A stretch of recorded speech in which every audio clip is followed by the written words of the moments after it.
Good afternoon, my dear brothers and sisters, and welcome again to our program. We have been analyzing for the past few weeks thoughts and emotion. I am Father Dr. James Wangai Kabata, OFM Conventual, and also the Rector of Consolata Institute of Philosophy. In the past few weeks, we have been analyzing the relationship between thoughts and emotions. And so far, we discussed the thoughts themselves. We discussed the emotions and how they interrelate. Then we also discussed last week how our thoughts and emotions affect our behavior. And that is where we are today. Last week, we talked of the ABC formula, where I said in every situation, there is the activating agent, which is, according to what we discussed, is neutral. And then there is the belief system, which you have already formed in your mind. It forms part and parcel of your makeup because of your culture, your studies, your upbringing, the people you associate with. And then there is the consequences of what that has happened to you. So today is a topic which is almost an interconnectedness because between what we have already done so far and where we are heading to. Because from next week we shall be talking about some theories of thoughts and emotions from different philosophers, of which we may introduce some of them today. I want to have a recap of what we said last week concerning the activating agent when I gave the example of maybe you are in the office and one of your co-workers, maybe your best friend enters, and that morning he or she refuses to say hi. Just passes, annoyed that he goes to the office. Then you are left analyzing that. That is only an activating agent. But then you have the belief system. You are the one to give your answers. Why would this person not say hi to me today? You can approach it negatively, and that affects you the whole of your day. You can also approach it positively and say, maybe the person had a very rough day. Maybe it has nothing to do with me. So you are the one who actually make the process of how you understand that. So in between the activating agents and the consequences will be anger. The consequences can be normal life, neutral life.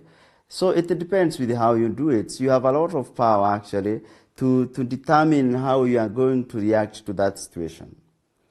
Many people have asked me this week concerning this idea of how do these thoughts affect our emotions directly. Is there anything that we are able to do? And what is the origin of our emotions and thoughts? So today, before I will analyze a small child, and probably you realize that this is where it all began. Because we can consider the human person as a symbolic body. You are just a symbolic body. You are able to attribute meaning to yourself and to the world. So the world is there. We said many times, the world is neutral. Things happen. Even right now, things are happening. How these things affect you? The president is addressing the nation on COVID-19. Probably he is neutral, what he is saying. But how that affects also depends with our own interpretation. So we see in the development of a child, the intelligence of a child and the language. When the child is around 2 years, the child always touches something. And the question is always, what is it? You hear the child is always asking, hini nini? Why? For the first 2 years of life, the growing child has very little ability to decide what he or she is going to accept from the environment. So because this time, when the child is below 2 years, the baby has not reached a stage of development where there is differentiation. There is no differentiation in a child. So you find that in a small child, there is little distinction between I and you. Because at this age, the child lacks what we call emotional and psychological maturity to make informed decisions about preferences or to take a stand in the world based on individual values. So the child is always, anything the child gets, even without questioning, puts to the mouth. It is just what benefits me directly. Because at first the child cannot remake the substance of his life. So he doesn't know the food that suits him, he doesn't know the best. So the child can eat anything. And you find the children are eating soil, they are eating plants, they are eating flowers, they are eating everywhere. But when he begins to chew, when the child begins to chew, he starts now restructuring. The baby girl or the baby boy starts restructuring what enters into him. Because it is in chewing that you have the taste. So we realize from the child's earliest moment, as being separate from its mother's milk, accept everything without question. Because it is whatever is given by the mother, it's okay for the child. There are no questions. And at this stage, the child has no choice, has little choice over what to eat, over what to drink. So we can theorize that this experience is positive and pleasurable since it offers the child what we call nourishment and human closeness. And it is in this time that the child trust to the mother is fostered. So the physical experience of the child, especially in breastfeeding, has profound ramification on the child. And this time that the mother holds the child, even during the breastfeeding, the child is able, first of all, to have an association of the first physical input of safety, of security, and nourishment. If the child lacks this, especially the children who are never breastfed, already the child develops some kind of distance, both with the parent and with everybody. Let's not take it for granted that the time for breastfeeding is the best time for building the emotions of the child. And that experience with the mother helps the child actually to think and to feel the closeness with the world. And if there is a distance at that level, the child is going to suffer. And even at the mature age, the child lives that feeling of distance, that feeling of not being accepted. There's something we call gestalt psychology, where we talk of undifferentiated acceptance of inputs from the environment.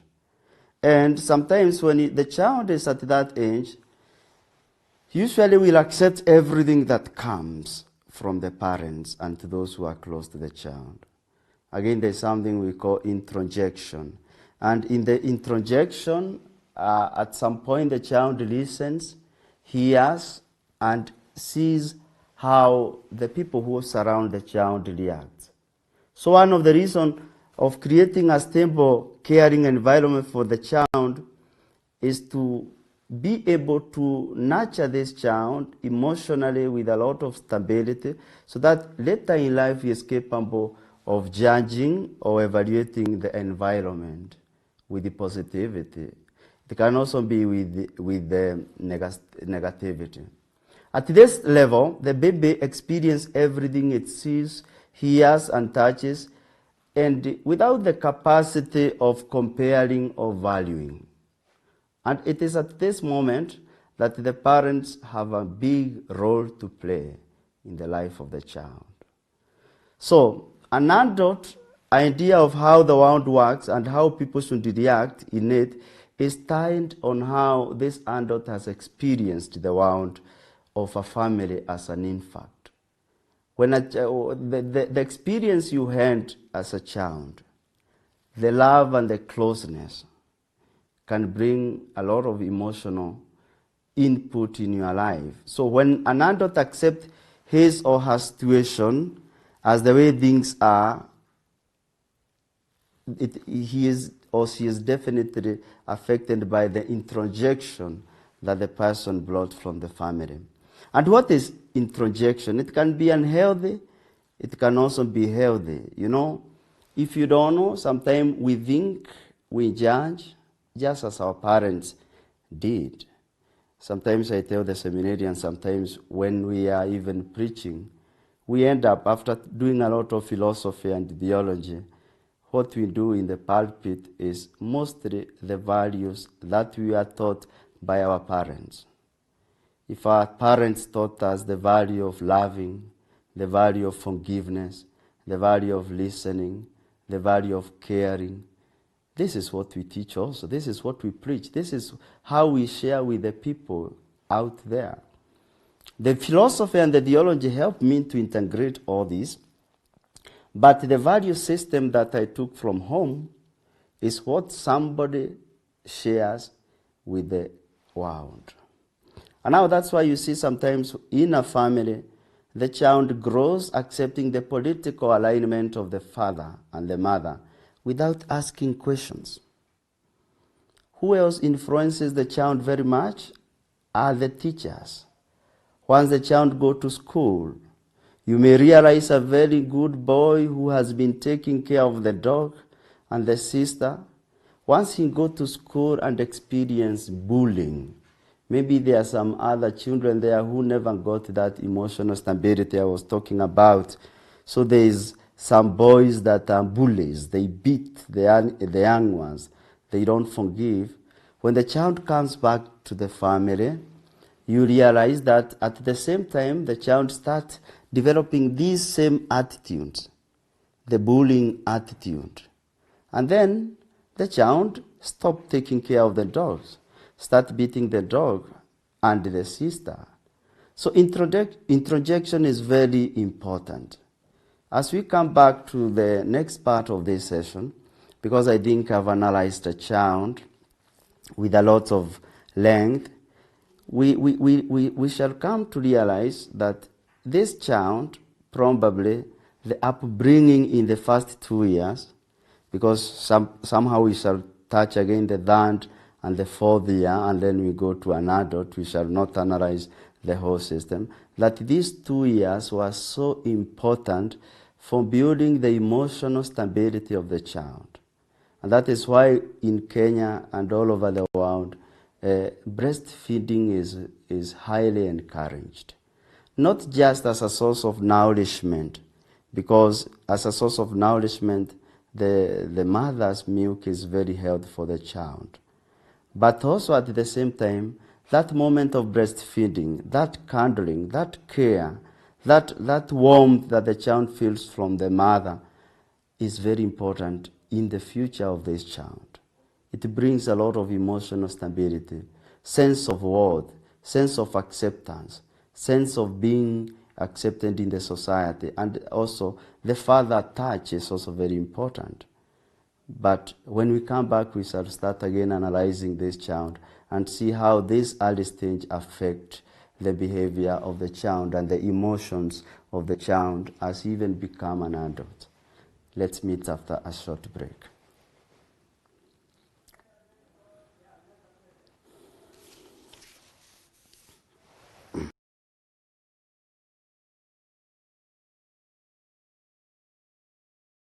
There are a lot of overlapping crises today. Sometimes even the most optimistic of us are left feeling disheartened and overwhelmed.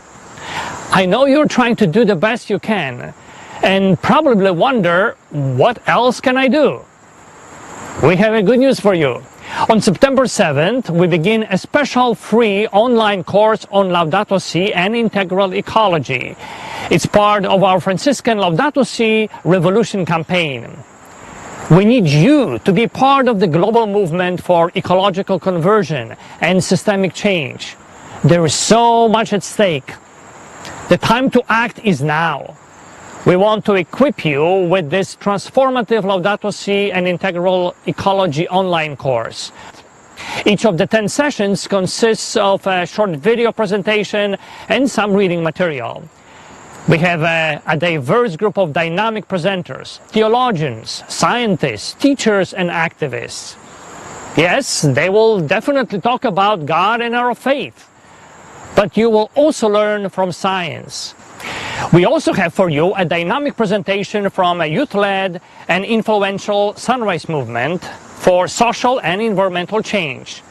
When you register for the course, you will have an opportunity to gain a global perspective. You will hear from a remarkable young man from Kenya, talk about an integral ecology from a perspective of Global South.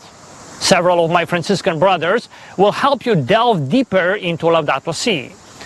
They will dare you to imagine what it would take to live out the radical call of Laudato Si in our church and society. And since this is a Franciscan course, we've included among our speakers Jewish and Muslim leaders. They will share with you about why they're so enthusiastic about Laudato Si and about the importance of different faith communities working together to protect our common home and seek justice. Our Franciscan online course is flexible. It allows you to do weekly sessions consisting of 10-15-minute long video, a few pages of reading material, at the time that is most convenient for you. We hope you will register for the course. To do that, please click on the link you will find in the description of this video. Join us for this Laudato Si revolution journey of ecological transformation. Invite your friends. All Franciscan-hearted people are welcome. Together, let us be the hope in action that we wish to see in the world. You won't be disappointed.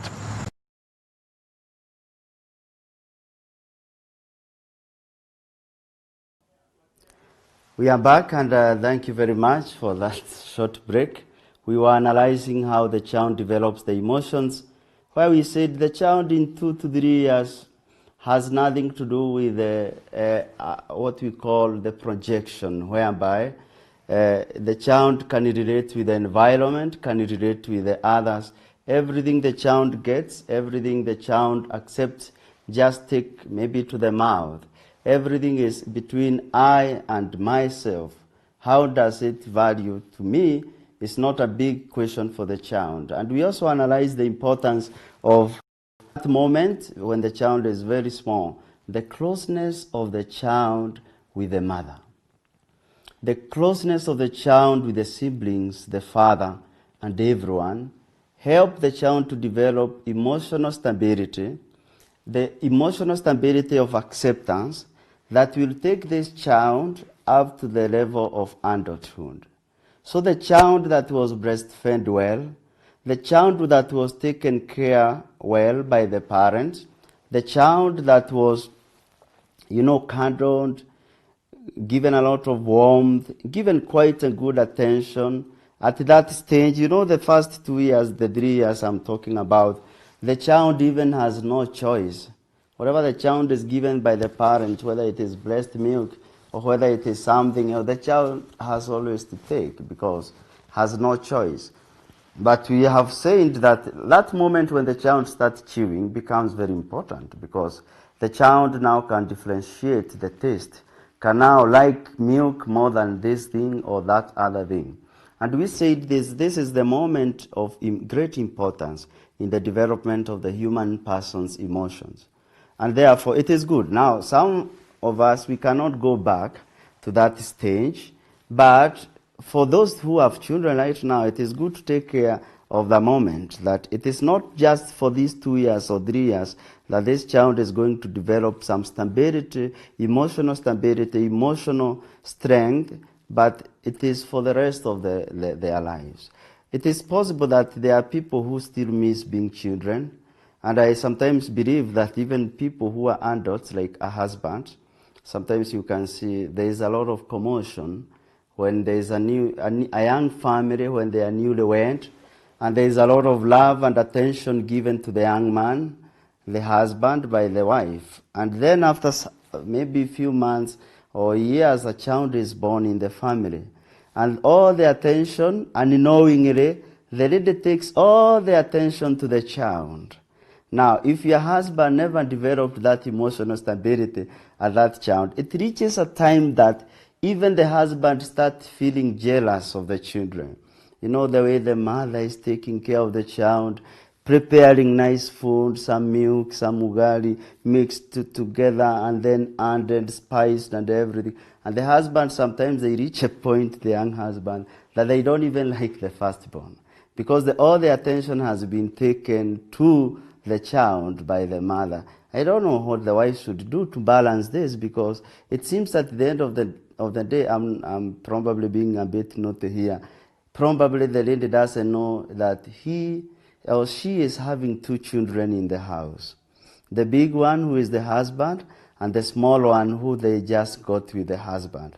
And therefore you realize, if this husband never got that warmth, that care, that tenderness from the mother, he may still develop that kind of, wanting to be taken care of, and also feel that my attention and my love has been drifted to another person.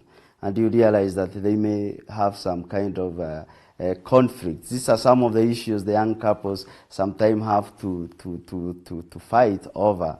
And this is because probably the young man misses the emotional love that he got at that age when he was young, or probably he didn't get enough of it, and still probably had displaced that what he missed and has been getting from the wife, and now the wife has a new child, and it drifts all the love, all the attention to the child, and forget about the husband. Of course, this can be something we can discuss in the near future and see how to do about it, if it is possible.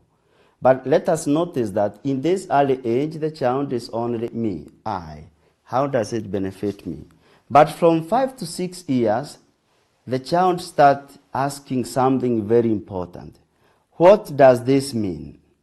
You realize that from the 2 to 3 years, they develop awareness of their own emotional states. So they have a theory of mind that they have already developed. But at a later age, they start asking, what is the meaning of this to me? So this child has started now developing his thought patterns. And the introjection that I was talking in the beginning, whatever the father say, the child is speaking. Whatever the mother say, the child is speaking. It's not just picking what they say, it's also picking their emotion, their emotional states. When they are annoyed, when they are angry, when they shout at each other, the child is speaking all this. And these are going to affect the child actually again, because that is, as I said, the child comes from school and you start developing, seeing that the child is becoming harsh than before. Why? Because there is, in that classroom, there is one who is a bully. And this bully is actually influencing all the boys, almost making them feel that for you to be a young boy, you have to fight. And then they bring this to the house. Or in the house, maybe the father fights. And the boy grows thinking that to be a man is to fight, is to shout, is to quarrel. Introjection at this stage is very, very strong.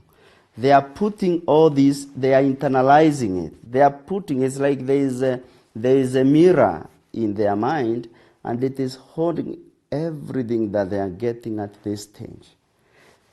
The difficult part of their thoughts, emotions, and intelligence in the future will be how to remove all these things that has entered the child at this stage. So when I was talking last week, I talked of the second stage. There is the thought, there is an activating agent, then there is the belief system, then there is consequence. At the second stage, according to the philosopher, and today I'll mention another philosopher, Mother Nussbaum, at the second stage of belief, beliefs are like kichunjio. It's like a sieve. And anything we use to judge comes from our belief system. We call them also, in other ones, they are preconditions. They are also prejudices. We can call them prejudices and biases that we have already developed many years when we were young. And now whenever we judge according to what we believe. I tell you an example, maybe it may not enter the way I want, where there is an accident. maybe on a certain highway. And then you realize the policeman comes and the first thing he will say, look, this is what alcoholism does. The drunkards have caused the accident. Probably there is nobody who was drunk. A pastor comes or a priest comes and he will judge us as a priest. People will die because of their sins. These are the people who probably don't give tithe to the church. Now see at what has happened. Another man who is anti-feminism, a man will come and say, probably there is a lady here. Maybe this accident was caused by a lady. Another one who comes, everybody from their school of thought will judge the same accident. Mind you, there is no investigation that has been done, but people have already put their judgments. Why? It's because each of them has some sieve. You see things the way you want to see them. It's not the way things appear. It is the way you judge them. It is the way you judge them. So I raise a hand. If you're a good person, you feel like I'm about to say high five. If you're a fighter, you see now he is almost now slapping me. Because everything you see it in the way, in the manner of fighting. So, it is important for us to take care. Now, what will happen for those who have already passed this stage that I'm talking of a challenge? It is good sometimes to ask ourselves, what are the introjections that we have had? What are the beliefs that what are the statements that our parents, our friends, our teachers, our Sunday school teachers, what are those statements that we have put in our mind that are affecting the way we judge the world? You remember, I told you last time, it reaches a point whereby we grew up in an environment where we were told, men do not cry. Now, let's ask, there is a grief in the family, including the fact that even the grief when somebody dies, it depends with our own judgment. How do we judge the value of that person who have died? If it is somebody who died in Madagascar, we don't cry, though we know somebody in Madagascar has died, or Indonesia. If it is somebody close to us, we ask ourselves, this emotion, the emotional factor that will happen when somebody close to you passes on is different from the emotions that you'll have when somebody you have no idea passes on. Why? Again, it is our judgment. It is our interpretation. This person will never come again. This person had a lot of value to me. This person probably was the breadwinner here. This person was the person I always relied upon. And this changes your emotions over that death. Whereas another person just is another person who passed on from the neighborhood. We are going there on Friday. It has nothing much to do with me. And sometimes in the province go for funerals, but there's morning in enjoying. Does that tell you? It does, and good behavior, especially when in this manner, funerals. Criticize in funerals with the grief, we have seen in very where the politicians, for them is a political agenda and advance. I cry. They see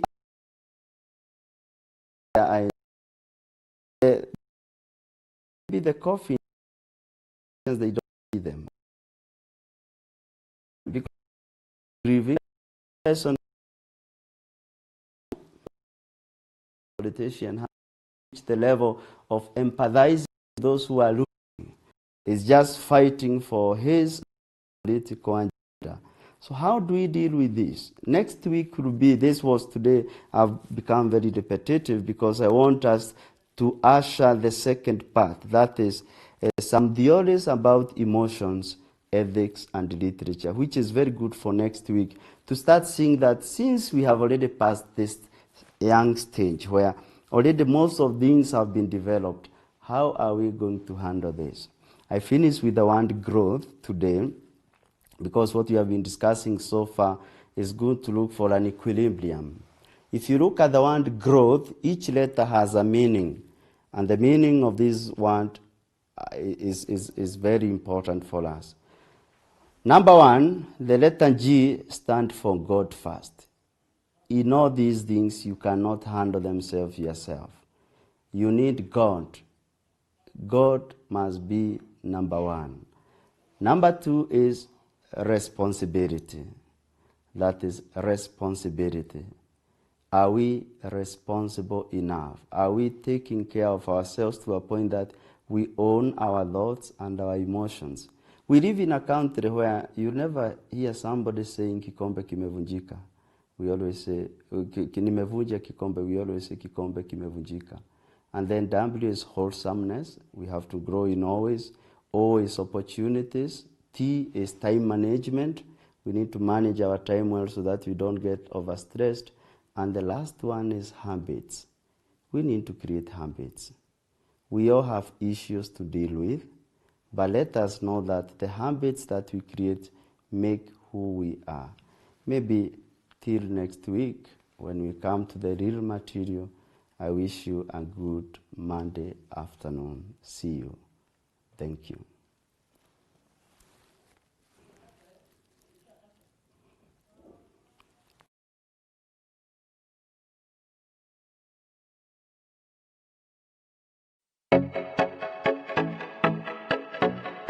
Hail, Holy Queen, Mother of Mercy, hail our life and sweetness and our hope. To you do we cry, poor banished children of Eve. To you do we send up our sighs, mourning and weeping in this valley of tears. Turn then, most gracious Advocate, your eyes of mercy toward us, and after this our exile, show unto us the blessed fruit of your womb, Jesus, O merciful, O loving, O sweet Virgin Mary. Amen. To get Hail Holy Queen as your Skiza tune, send Skiza followed by code 738-10258 and send it to 811.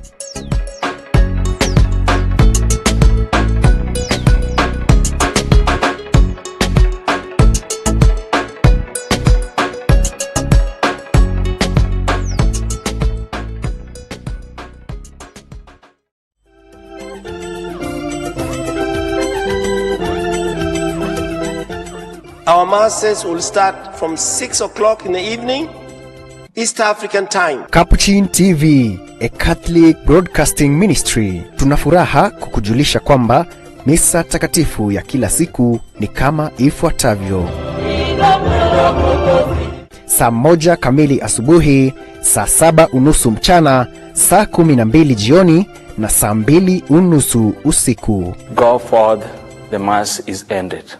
Thanks be to God. Mpenzi mtazamaji, tunakuenzi na kukudhamini. Endelea kutazama Capuchin TV. God be with you till we meet again.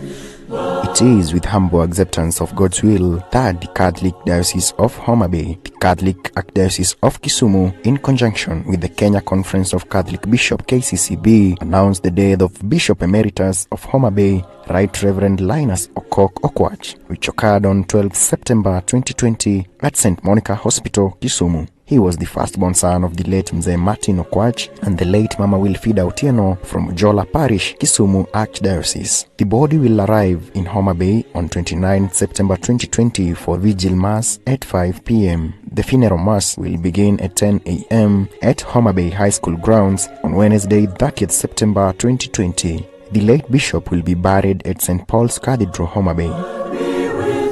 May the merciful Lord reward him with unfading peace and love in his eternal kingdom, for it is in dying that we are born to everlasting life. Amen. Capuchin TV sends a message of comfort and condolences to the family, friends, and the Catholic faithful in dioceses of Homa Bay and Kisumu. Till we meet till we